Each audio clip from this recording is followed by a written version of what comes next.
Welcome to Home's Room. Just like Homeroom, we start off our day getting together with our homies, swapping stories, even a little kiss and tell action. This podcast contains language not suitable for younger listeners, topics about sex and mental health. Discretion is advised. Our views are our own. Let class begin. Welcome back to another episode. I'm here with my buddy Kaitlin. What's up, Kaitlin? Hey, what's up? My face is showing up pretty neutrally toned on my iPad screen right now, in the preview at least. But this is just your general reminder to wear sunscreen. And this is also why I hide in air conditioning during all of the hot months. So I'm sunburnt, but vibes are high. Happy to be back for another episode of Home's Room. What's new with you, homie? So the girls were away. Courtney was away, and like all weekend I ate like a single dude, where it was like on Friday I had like little like personal size like frozen pizzas because I wasn't gonna make a whole pizza for just myself. That'd be like a friggin' waste. And then on Saturday I was like, I really don't feel like cooking. I was gonna cook, but now it's like I guess I'll just make a sausage. So I just made a sausage. And then on Sunday I was like, man, you know what? I'm gonna cook something good, whatever, this, that, and the other thing. And then I was like, you know what? These little like chicken nugget bite things in the air fryer sound way simpler. So yeah, I've been single guy in it, and yeah, there's that. Sounds like guy dinner. Like girl dinner, but guy dinner. Yeah, yep. Which is, I don't usually do that. Like usually I, like when nobody's here, like I still cook, I still do all, like I just do like a smaller portion. This was just such a like, I really don't feel like it, and I don't want to, so I didn't. But yeah. Well, what do you expect out of this episode? Because this is an interesting, I guess, topic, but also like style that we're gonna have to try and do this in to make it make sense. So what you think? My personal expectation for this episode is that I learn a little bit more about the third type of vert that you brought up. Introvert, extrovert. Ambivert is the like how I've heard it said. I don't know if that's actually how it's pronounced, but Ambivert. And then just to have at least some type of general conversation about how complicated humans are, especially when it comes to battery recharge time, which was specifically what I kind of chewed through on this topic myself. Yeah. I like that. I think honestly, like what kind of sparked the conversation for me was like battery recharge, and like knowing that about yourself. Like I posted in my story over the weekend, I would start taking more pictures of myself, or this is my, in quotations, I would start taking more pictures of myself, but I'd always be alone. And I noticed that when I'm when my emotional battery is low, I drink more Rockstar's face. So like I am I'm on a kick of like trying to realize what like charges my batteries, what decharges my batteries or discharges my batteries, and like things that are just like a voltage suck that like I could maybe get rid of, or I just need to understand better. So like I know how to like use it and not lose it kind of situation. But yeah, so I like that. Those are very good, I don't want to say goals, but very good outlooks to have on this episode. We were going to do a personality test for introvert, extrovert, and the third type, which we'll talk about in a little bit, on air, but they're just really silly. And I took like 3 of them, and I don't know. It just, it wouldn't be good. So we're not doing that. So we'll just talk about the types, talk about what we believe and what our types are, and we'll go from there. I think we should start out with what our types are in taking these quizzes, so then we can talk about the things that like stuck out to us, because that's the kind of starting point, in my opinion. What do you think? I like that. Let's go. All right. So I took 3 different ones. I took one that had all 3, and I took 2 that had just the like standard introvert extrovert type. And I'm curious, what do you think I got on these three results? I suspect that on the quiz where you took the all three, you got the third, the ambivert option. And I think for the other two, that was just the one or two. I would suspect that you tested more strongly as an introvert. I got all three results because I fall in the middle when it's available.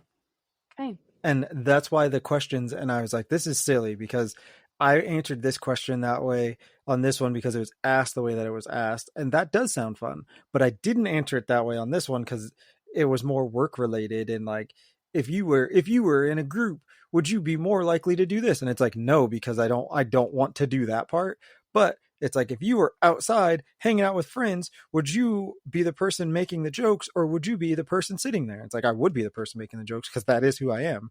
So I got all three of the results, and I think that's funny. I took one. Hmm.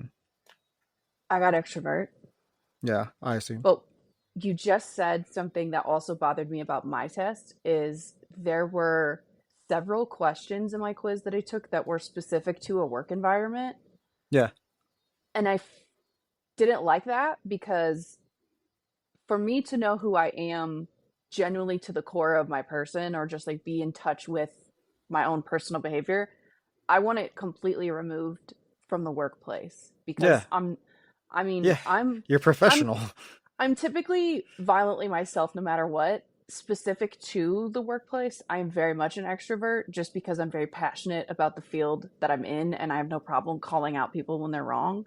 Um, and it's just an extroverted line of work in general. But I wish that there would have been a quiz that had three options that was just specific to social environments Hmm. outside of the workplace. Because I don't think that all of us are too much authentically 100% genuinely ourselves at work. Yeah, At least that's what I at least think. I'm not. So the one that I got, the only one I saved the results from, because the other ones were like clearly, I don't know. I just when I found out that the third type existed, it was like, oh, that makes more sense. So it is ambivert, as in Ambivert, ambivert. Um, it says, thanks for taking our ambivert, introvert, extrovert quiz. Now let's find out what your personality, what you what your personality type is. And it says you are an ambivert, someone who can exhibit qualities from both introversion and extroversion, depending on the situation, mood, and the people you are with. And I think that's the part that like stood out to me the most is it's dependent upon situation. And I very much think that's the case. Like if you listen to this, I think you can see and hear like the energy that I can bring and the conversations that I'm willing to have. But when it skews to introvert, those conversations have to be deep and meaningful conversations. They can't be like surface level, BSy kind of conversations because I withdraw from that because it's like this is kind of a waste of my time. But at the same time, if it's like we're having fun and we're hanging out and the situation is, that of like we're just swapping stories, so it's not really deep conversation, it's still like surface level, like, oh yeah, I kind of work here, this is what I do, I work with like it's still surface level, but the situation calls for it and it doesn't drain me. It doesn't it's like I'm getting to know a person. And that's one of the key things that like I saw that was like, huh, I don't disagree with this, but I also don't necessarily like I don't think people quite understand that like you said, with the workplace situation, like that's a skew in itself because your workplace you, your home you, and your friend you are three completely different people depending on what's going on.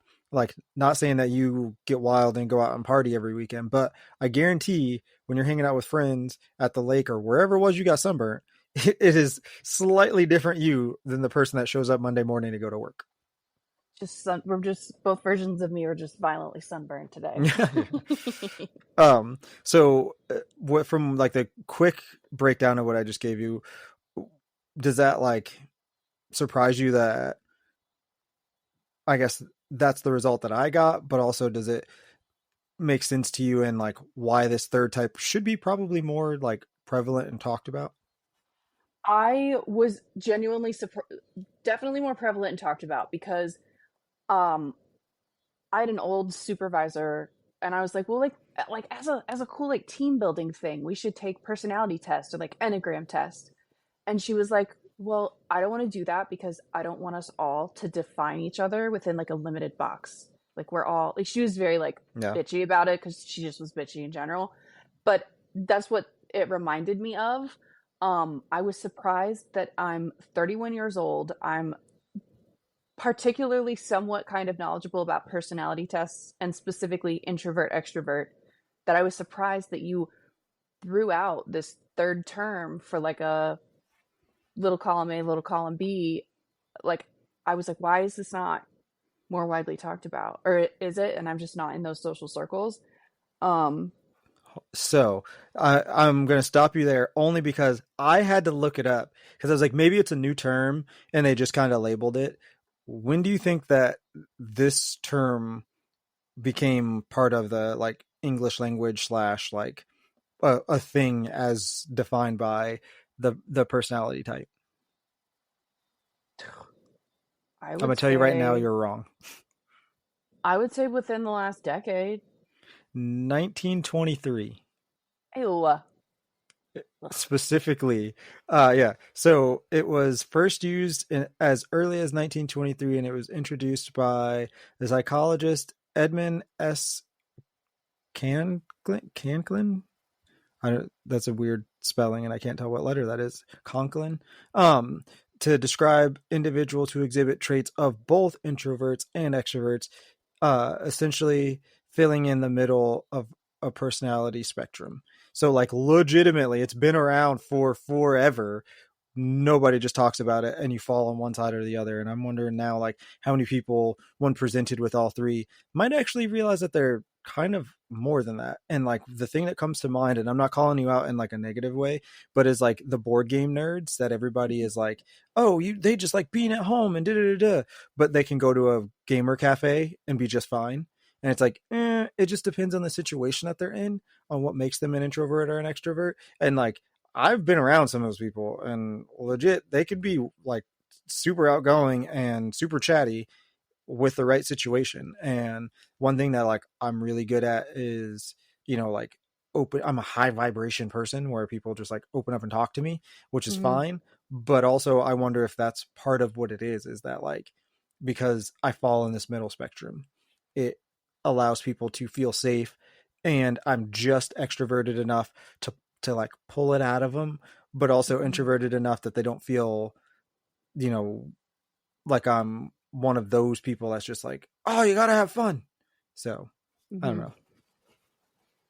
I had a particular thought, and I'm reaching into my work bag, which is right next to me, to pull out.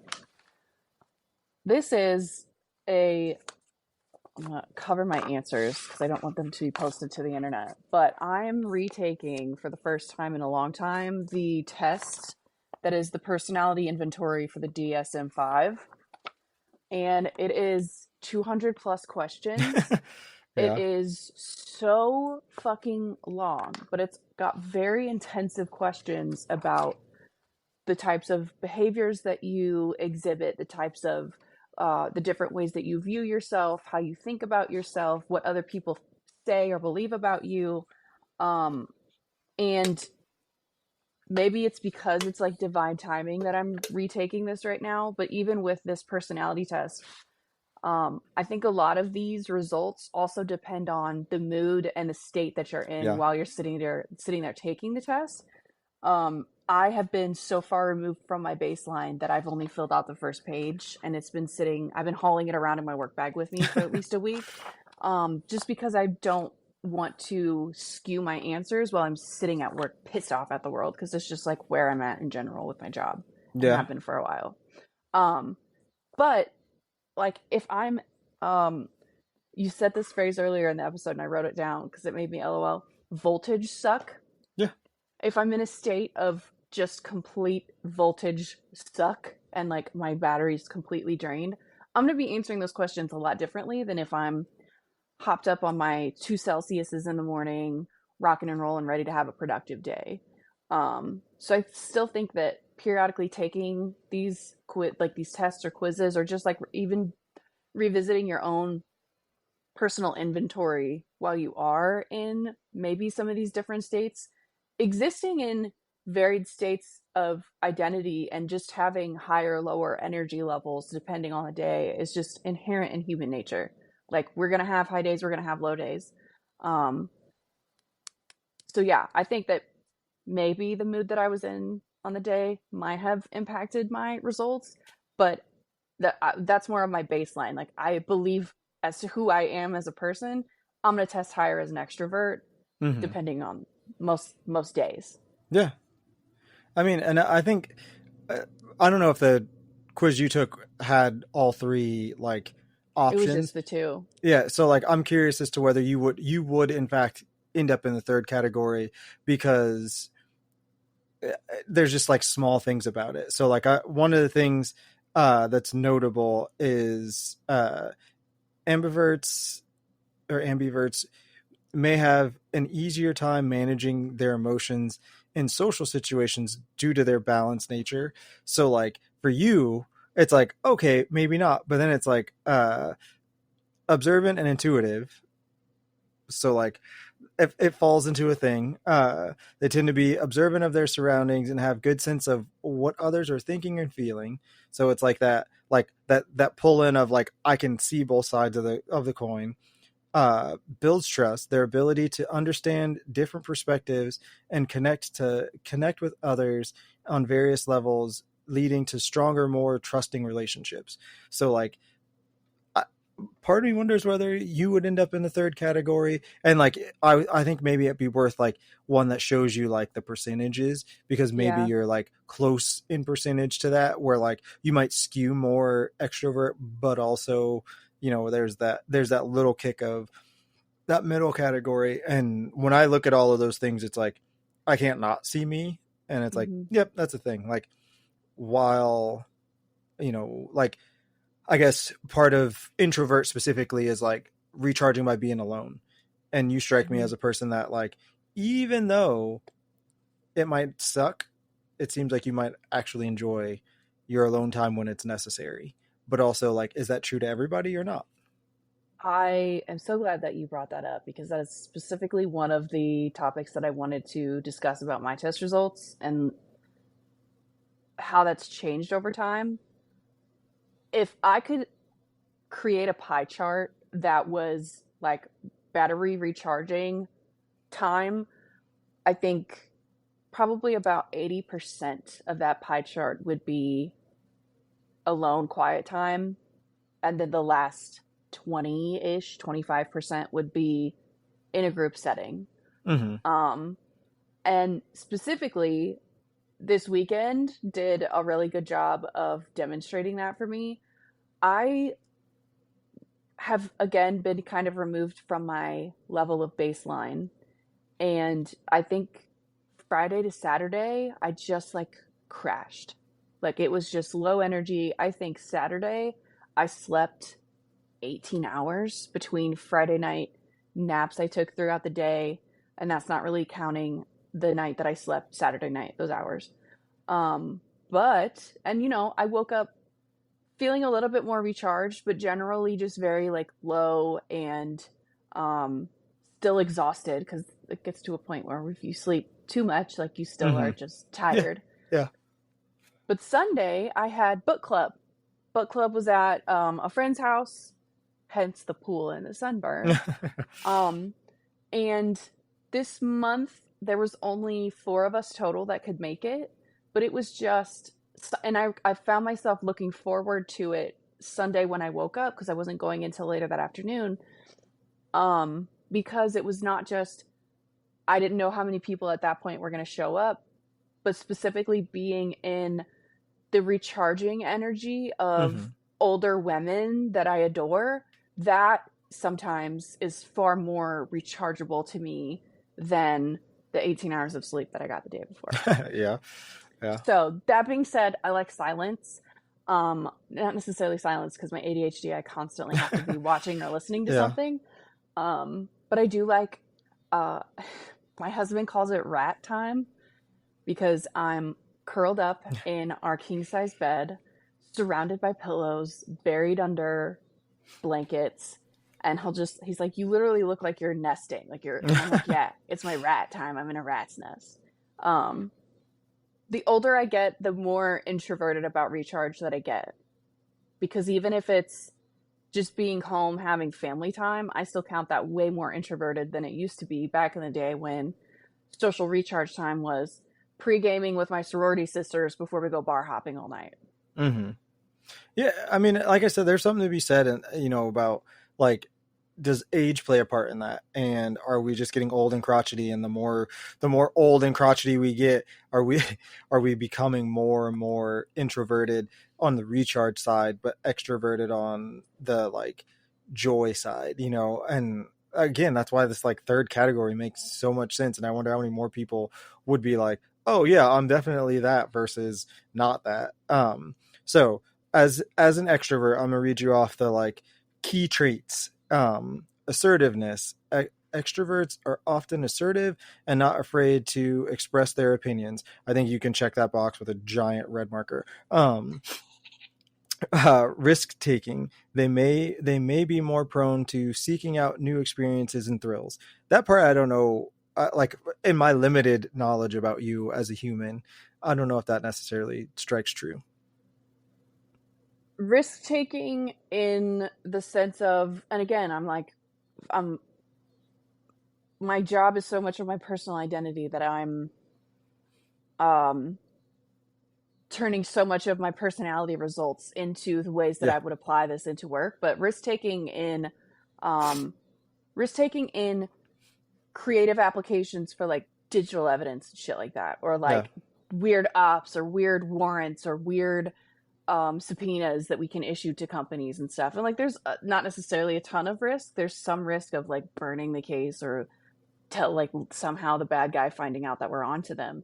But it's not like I'm going out fucking skydiving. I really don't have a Yeah. desire to skydive. I don't Yeah. cliff jump. I don't do any of that stuff. So overall, no. Um, Confidence. Extroverts often exhibit confidence in social situations and in their interactions with others, according to like whatever source that was. Healthline, I think, is what that says. So about that one, you feel like that one strikes true?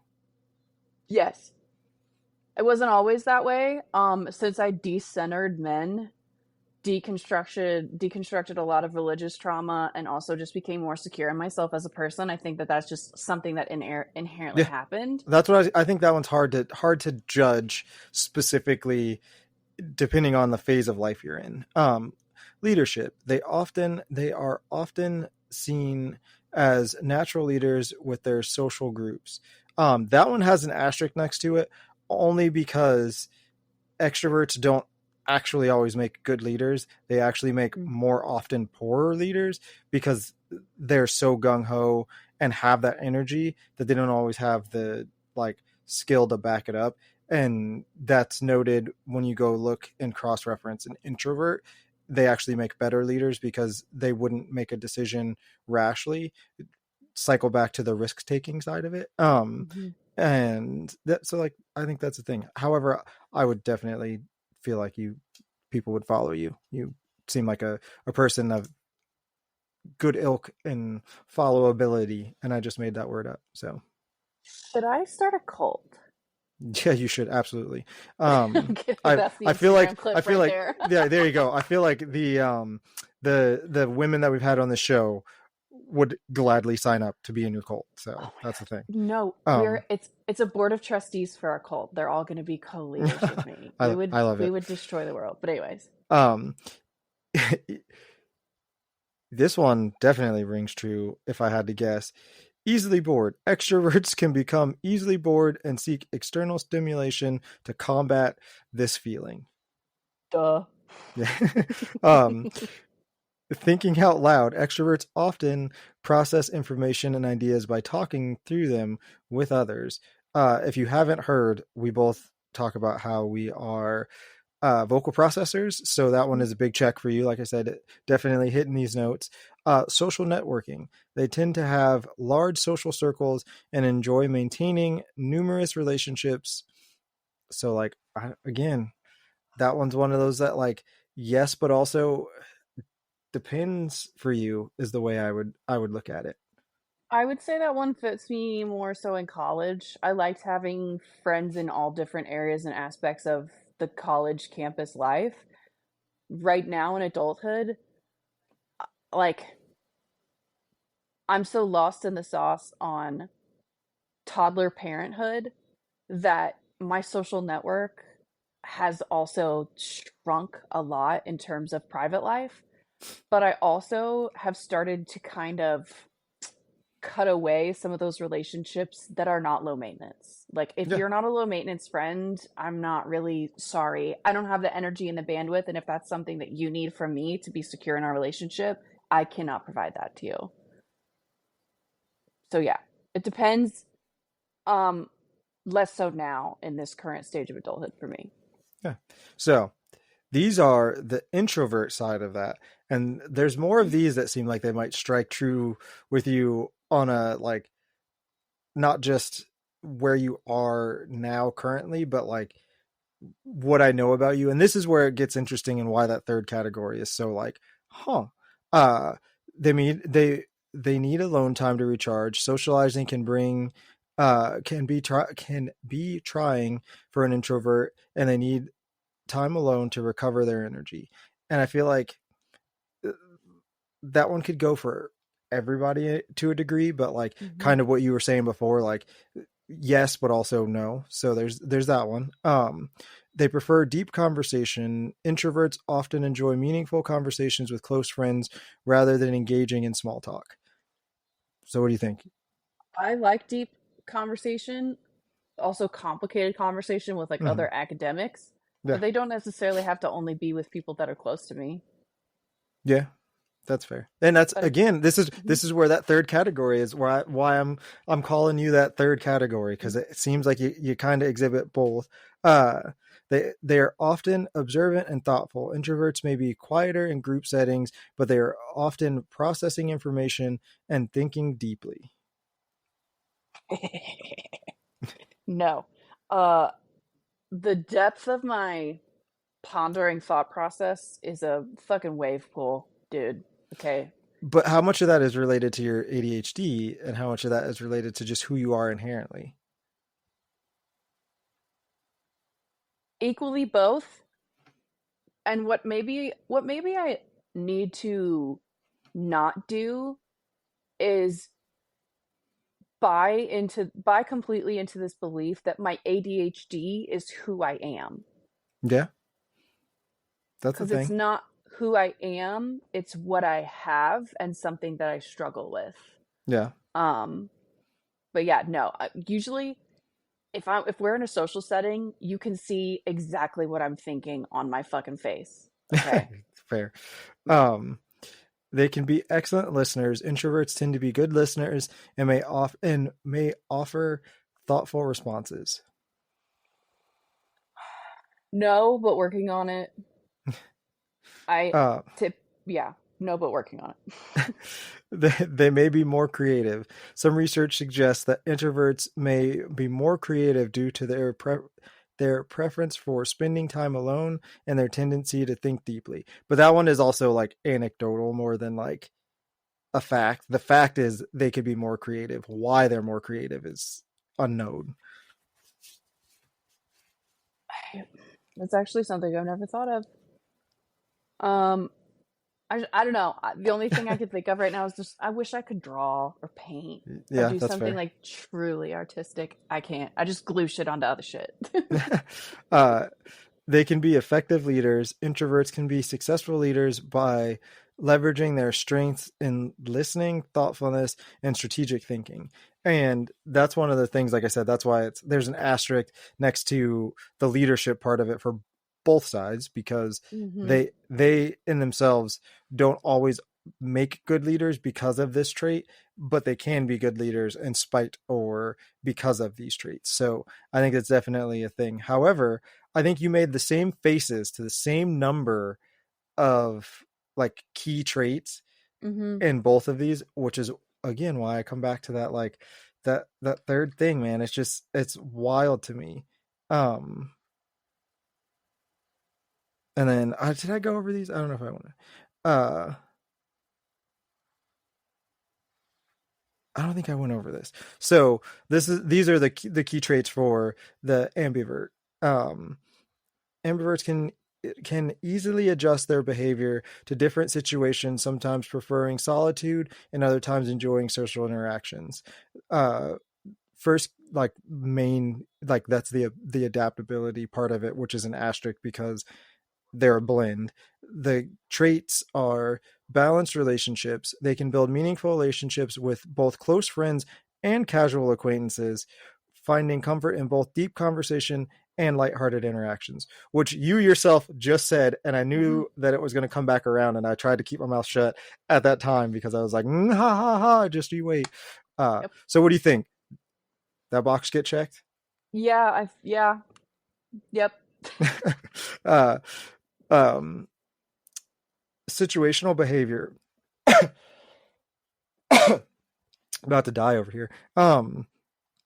Ambiverts might be the life of the party one night and prefer a quiet evening alone the next, depending on their energy levels and the specific context. Yep. So, yep. So again, it's like that's kind of what you already said, like where it's like, but I also need that. So there you go. Social dynamics. Good listeners and communicators. Ambiverts often skilled at both listening attentively and contributing thoughtfully to conversations. And that's the thing you said you're working on, but also again, we had the how much of that is your ability to listen because you have ADHD and how much of that is your ability to listen because you're just like not that person. And so now that we've gotten to that point in the conversation, I'm starting to try to ponder where do I even begin to un like where do I even begin to stop seeing ADHD as who I am? You know what? Let's table this. Let me just ask my fucking therapist, who is There you go. a paid professional to do such things. That's fair. But then you'll have to report back on what that answer is because I'm sure there's people out there that are also like, please, Yes. Kaitlin, tell me. This is why we listen to you talk because Yes. you have those insights. I'm gonna Um, write that down. uh, Comfortable in social settings, they can navigate social events with ease, engaging in small talk and deeper conversation as needed. And this is kind of that balanced relationship thing, but like again, that's kind of what you said. And this is what I feel like I could small talk. I'd prefer not to, but it doesn't mean I can't. I just like I'm probably not going to stick around for that conversation quite as long as I would if we were having a Mm-hmm. deep conversation. But like I just want to be. It doesn't even have to be like, you know, what do you think the galaxy means as a whole? Like, it doesn't have to be like, philosophical. It could be as simple as like, yeah, so, when I was younger, I used to cut my hair really short because people were always making fun of me, and now, I'm growing it out because it's like a kind of a rebellious act for me. That's a deep enough thing that sounds superficial, but like I just learned something about you, and maybe I ask a further, like depth question. Should I want to continue that conversation? And I think that that's the part of this that like is super interesting. And then again, balance in social interactions. They don't always need to be the center of attention like an extrovert would, but also they don't shy away from social interactions when appropriate. So meaning that like you don't, like an extrovert is going to seek out the attention. They want to be the life of the party. They're like, yo, let's do this, dancing on a table kind of thing. Mm-hmm. Where an introvert is like, absolutely do not put that microphone anywhere near me. Get the fuck away. I'm leaving if you don't stop talking. Um, and this kind of falls in between that where it's like, I don't need to be dancing on a table, but if the right situation pops up and that table looks ripe for dancing, I might get on that motherfucker.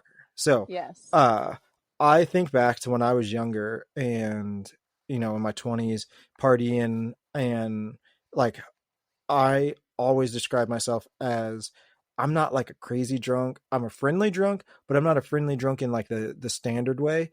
What Mm-hmm. I would do is like if you look like you were sad and everybody's having fun, I'm gonna come sit next to you and I'm not gonna like be like loud and in your face and annoying. I'm just gonna talk to you and be like, yo, everybody else is having fun. You don't look like you're having fun. I want to know what's up. Like we can just sit here Hmm. and chill if that's what you need, but I don't want you to be alone over here sulking and seeming like you're not having fun because like you don't deserve that. You deserve to have a fucking fun time. So let's chill. Hmm. So like when I found this third category, I was like, yo, this is so me. This is crazy. So hearing all of those, Kaitlin, what do you think? You think you're falling into that third category, or you think you're still solidly an extrovert? Yeah, I'm an ambivert, and I'm also super excited to now start addressing myself as such when Yeah. like this specific topic comes up, because how many people in response would be like, hold on, what the fuck's an ambivert? Yeah, exactly. I'm like, you know what? Go back and listen to this specific episode of the Homesword podcast, and we can all learn Yeah. something Right. new. And we're all stupid because it's been around since 1920 fucking three, and we just No didn't know it. shit. Like what? 100 years, 100 fucking years, No 102 years. shit. Like get out of here. That's ridiculous. So Kaitlin, I had a bunch of notes that I just went through, and I talked for like 36 minutes. What notes do you have for the class, friend? So we covered a lot of what I already had, but this is not a note. This is just something that again, I'm fixated on this term that you used, voltage suck. Yeah. And I was sitting there thinking, like, what are some things that are a voltage suck for me? Yeah. And I was like specific to just, again, how this past weekend was, voltage suck.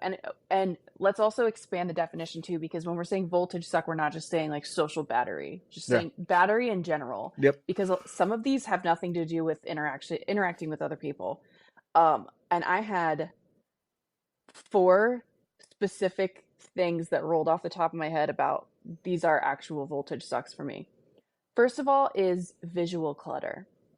Yeah. If like there's a difference between having a perfectly designed bookcase that is, everything's where it's supposed to be versus the giant pile of laundry that's just out of frame sitting next to my desk that has been sitting there for 2 weeks. That stresses me out. That's a voltage suck because I see it. I have no energy to do anything with it. I don't want to do anything with it, but yet it sits there and taunts me. That is Yeah. a voltage suck. That is an energy suck. Visual clutter. ADHD in general, again, probably if I chewed through that a little bit more, my job. But one social setting that is the most draining to me, especially in this season of my life, is any social setting where there is family, friends, work colleagues, any social setting where we are all aware of an elephant in the room, but nobody's addressing it. Yeah. So, like, for example, if I'm in a family hangout and there's conflict between two family members and I've taken a side, one of our family members is in the wrong, but we're all just trying to appease everybody else Yeah. and sweep it under the rug and pretend it's not existing.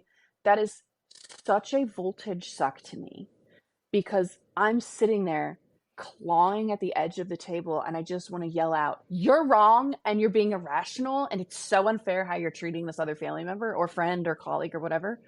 Um for me to have to actively reel myself in, Yeah. but also how performative the entire Yeah. interactions are, like it's just any type of um elephant that is sitting literally next to me and squishing me but we don't address, that is probably the biggest voltage suck of a social setting that I could immediately think of.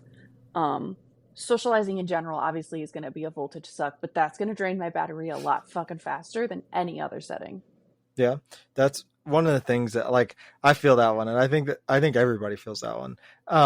We're definitely both also two people that like grab the bull by the horns, and it's like if there's an issue, I'd much rather just like say there's a fucking issue and call it out Mm-hmm. than like tiptoe around it. Only because I don't want to devote the energy to like fucking tiptoeing around it, especially if it's something that like everybody already knows about. Let's fucking like say it. I like Mm-hmm. obviously with a little bit of tact or a little bit of like tactical approach to it because like it might not just be openly something that you can just like snap at, but sometimes it might be.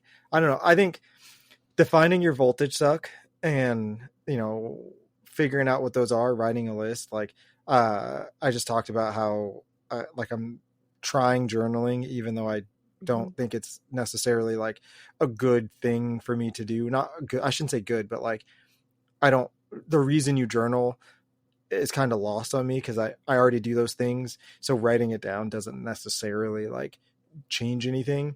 But at the same time, like, knowing what those things are, like, I've been saving a bunch of quotes and like uh lists of, if you do these 10 things you're a moron kind of situation, Mm-hmm. obviously not that, but like that was my terrible example. But you know knowing the why those things matter is more important to me than like the fact that I do those things. Like, I posted to my like personal story. It was like emotionally secure versus emotionally unsecure, like, kind of thing. And I posted it, and then I did check marks next to each one I felt like I'm doing, and then like a check and on either side of the line. And there may be a reason why I don't handle this situation as well as I would handle that situation. And the reason why is important. Not that I do that.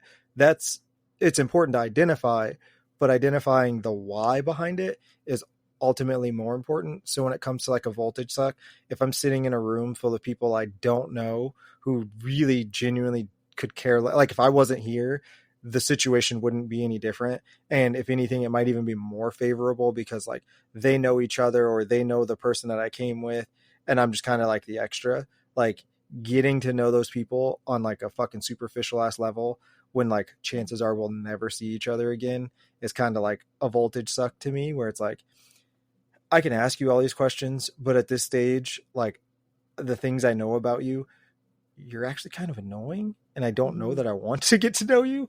But also, like, the situation that we're currently in, like, especially if there's alcohol involved, it's like, you're kind of drunk. I Mm-hmm. don't drink, so like, that like fun that you think you're having with me, you just kind of sound like a moron. So like, those situations for me are like the voltage suck. But other than that, like, I think identifying those for you individually and knowing what kind of personality type you have as far as like introvert, extrovert, or ambivert, um then applying that to this situation. And, oh, no wonder that makes my fucking battery like Mm-hmm. drain really quickly, or no wonder that thing makes me feel better. Like, physical activity for a lot of people makes them feel better, just as a like, we're wired that way for as humans for the most part.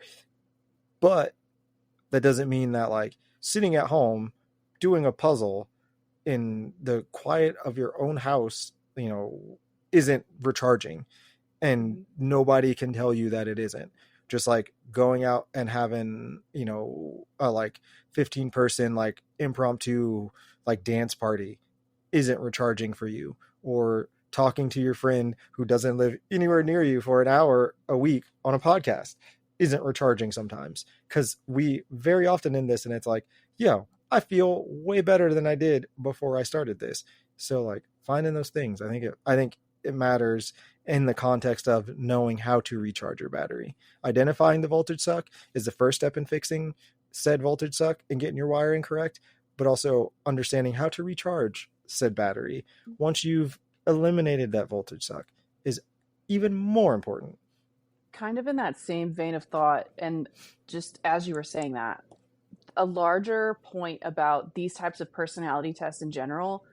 I'm a self-admitted control freak. Knowing what type of enneagram I am, knowing if I'm an introvert, extrovert, or ambivert, knowing, taking these personality tests and learning more about myself and my own behavior is a measure of control, but it's also a measure of trying to understand my personality, understand some things that might be triggers for me, in a valiant effort to also try to give myself some grace. That is Yeah. very much still a work in progress, But if you think of it just purely as an unbiased part of like the scientific process, we didn't know everything about any measure of medical illness or diseases until we started testing and Hmm. learning more about it, learning about the signs, symptoms, how it progresses over time. And then now that we understand the entity better, we can start to create a treatment plan or mitigate some of the factors that can accelerate a disease's process or progress faster. So while I understand my former supervisor that I mentioned earlier in this conversation of like, I don't want people to like put their coworkers in like very limiting defined boxes. And that's fine too, but also kind of an insult to our intelligence. Like I don't only ever see somebody as an introvert, extrovert, and then that's it, that's done. Like the conversation's done and over with. Um it's more of that personality test is going to help me chew through and come to a new conclusion about myself faster than I ever would if left to my Hmm. own fucking devices. So these are just tools. They're tools to learn more about ourselves. They're tools to learn about how we might react in certain settings or help understand ourselves and our reactions to things better. Um, but again, we're not just column A, column B, column C, or a certain percentage of all these different concepts or whatever. Um, Humans are complicated. Yeah. I just Uh, like doing these as a measure of control. so with what you just said, like as far as taking them in the workplace, right? One fact that often gets overlooked in identifying these traits about yourself or about a group of people is they can't exist without the other. So extroverts need introverted behavior in order to feel they're extroverted. So if everybody was extroverted, the extrovert wouldn't have an opportunity to be an extrovert because everybody would be that same thing. So that center of attention moment that they need to grab in that time wouldn't necessarily be possible if people weren't more introverted. And vice versa, introverted people sometimes need that extroverted person to like grab them and show them what a little bit of like spark in life is on Mm-hmm. the outside in order for them to appreciate why they like their solitude, and not saying that in a negative way but saying it in a identifying way. But also, I told you one of the things that I found super interesting and why I thought this was like such an interesting topic when I pitched this to you. They did a study, and in this study they did, I think it was like 15 introverts and 15 extroverts in a room. And you would think that the extroverts are going to stay and they're going to have a good time because they're all extroverted. They found that when the conversation in the room full of extroverts shifted to different things, people were more likely to leave faster than the group of introverts. When the conversation shifted to something deep and meaningful, they stayed up to 15 minutes longer in this room because the conversation shifted to something that like drew them in than any of the extroverts. And I think that that is insane because you Mm-hmm. would think that 15 introverts in a room, they'd be like, no, I'm fucking out. That's too many people. I'm done. Mm-hmm.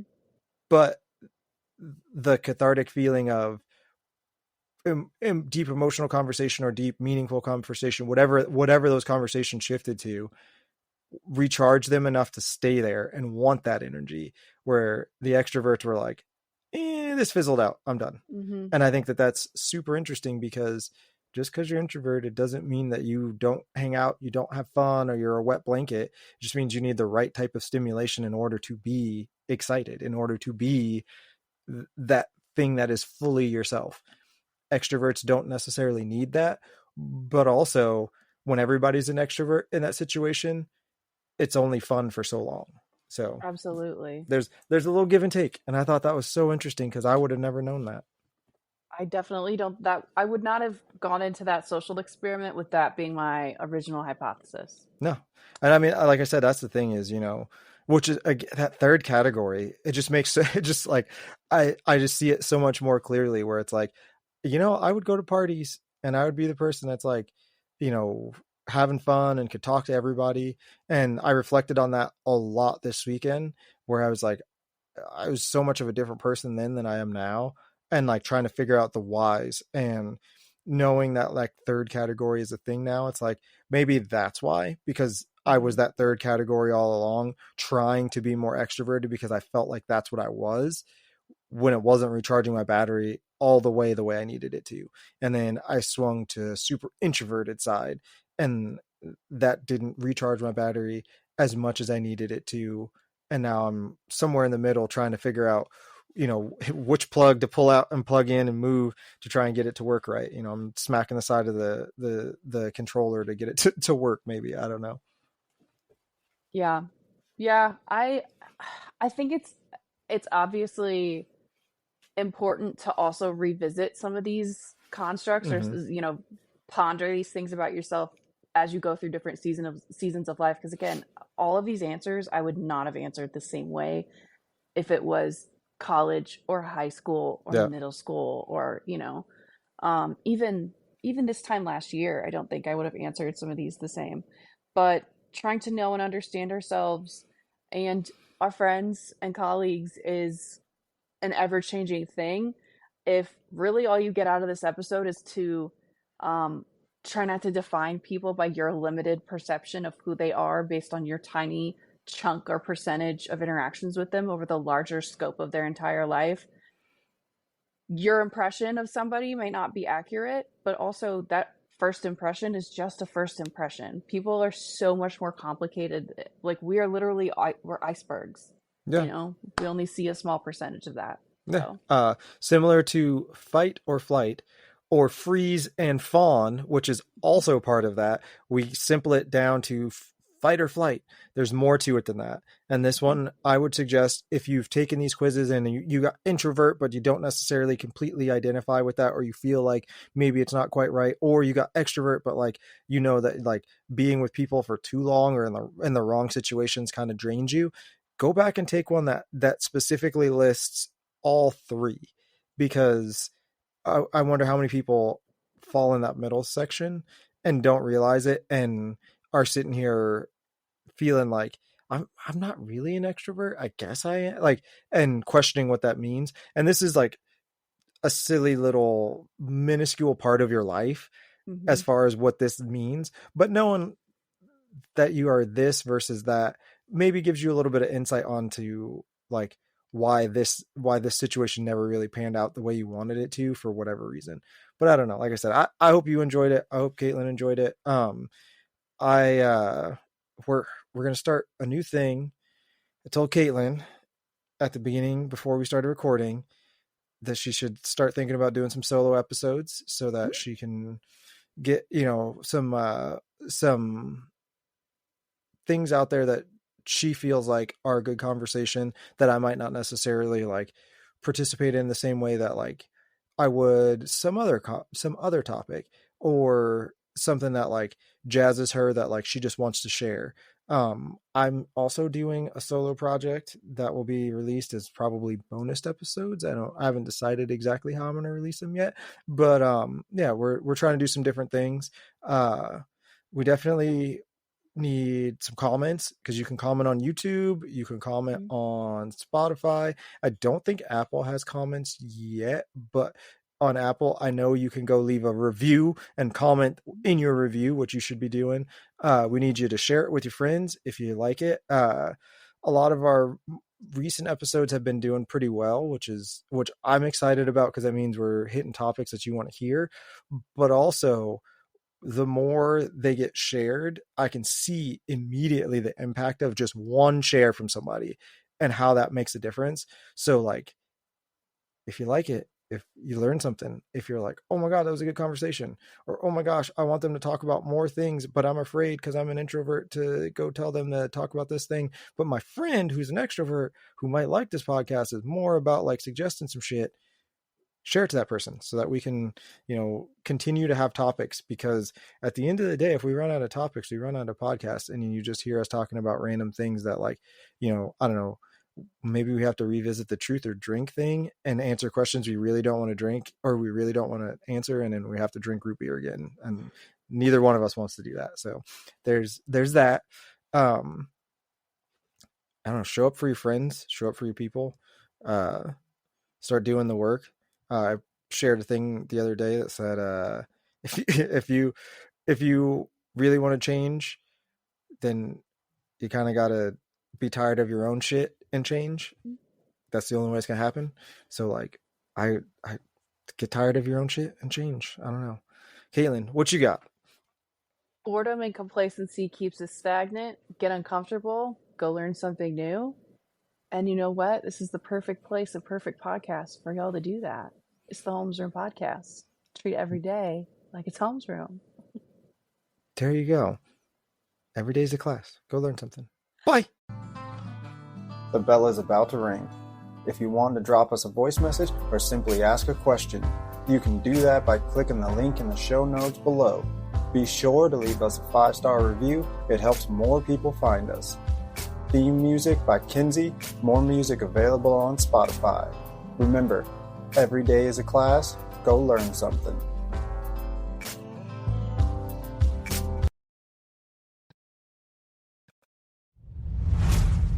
Join us next time on the Holmes Room Podcast.